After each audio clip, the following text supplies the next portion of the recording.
In this video, I'm going to show you exactly how to add a clickable link to your TikTok profile.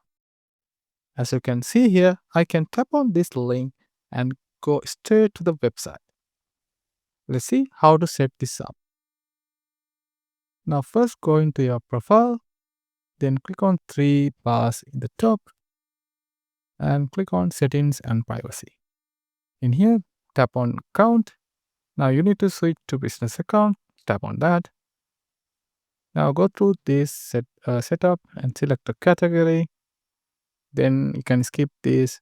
Now you have successfully registered as a business. Now you can click on edit.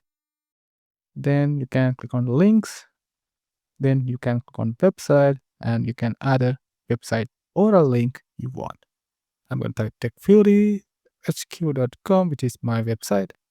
And if I click save, now if I go back to my profile and refresh the page, you can see now the website link is there. And that's it.